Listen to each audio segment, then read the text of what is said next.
host of the Ingraham Angle. Laura, I don't mean to sound insensitive, but I could watch that video of the terrorist accidentally light himself on fire all day. Yeah, I mean, the situation is so disturbing on so many levels. Obviously, he had planned to do that. He wanted to fit in. He wanted to kind of meld into the background as a gardener, and so he had the kind of get up and everything. But the serious fact about this is this individual acted out of a complete animus toward a certain group of people based on an ideological viewpoint, which obviously qualifies as a hate crime under U.S. federal law.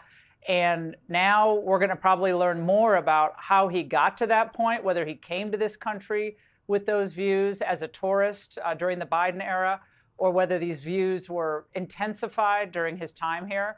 The other outstanding question is why he was given a work permit when he was here on an expired visa, because the reporting early on is that he was indeed given a work permit and worked at some point, or claimed to have worked for Uber as an Uber driver. So these are outstanding questions, and obviously the investigation is ongoing. Another outstanding question is where, the rest of his family is from. We know this guy came to the United States from Egypt. He's an Egyptian by birth. But we do know the family is foreign, right? Because they're here, Yes. Were here on visas. Do you think they're fair game? Yeah, well, I think, again, we're going to learn more about it.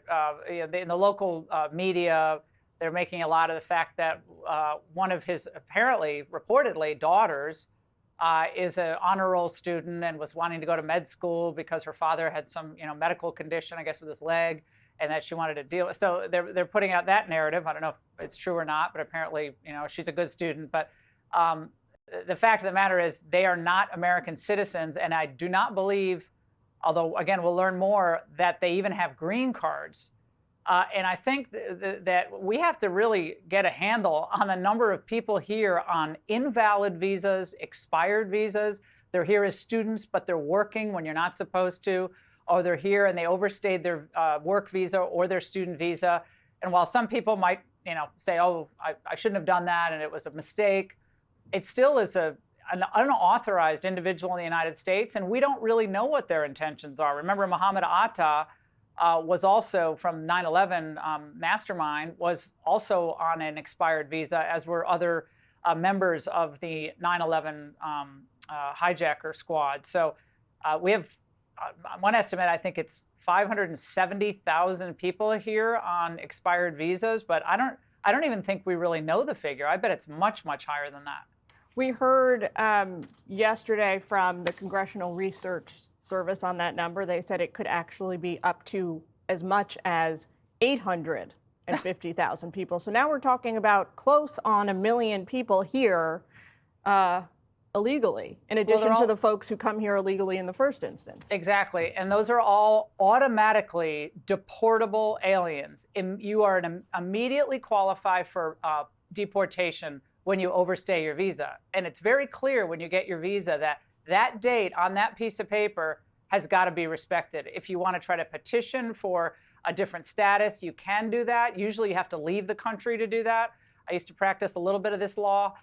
So it's very, very specific. But when you get your visa, it could not be clearer that this is a 6-month tourist visa and you are not to stay a day longer. And the 9/11 Commission told us to track people coming in and out of the country for good reason with biometrics. So we know who's in here and we know they leave when they're supposed to. And if they don't, we have to find them and remove them. That's the rule of law, and that's what we need to do in our country.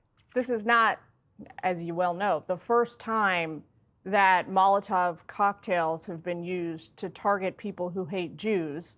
There's a long and illustrious history there we don't have time to get into. But I talked a little bit the other day with Carrier Bond about how the term a Molotov cocktail can sound kind of like cheeky or a throwback to like the Soviet era. It is a weapon of war, and it makes people suffer horribly and die horrible deaths. Well, and I think the imagery here is not lost on Jewish Americans of the burning of flesh.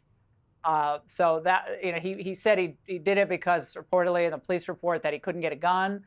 So he used this instead. But again, to Jewish Americans who have suffered a lot, and I know there's a lot of suffering around the world. I know there's suffering in Gaza. I get that.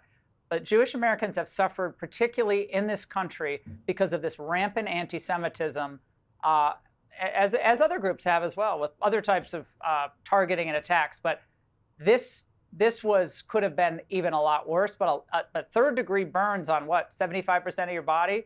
Some of the early reports, we'll learn more. Devastating. Especially when you're, 70 plus Yeah. years of age. Yeah. Laura, great to hear your perspective as always. Thanks for taking time with us. Great to see you. Thanks for having me on.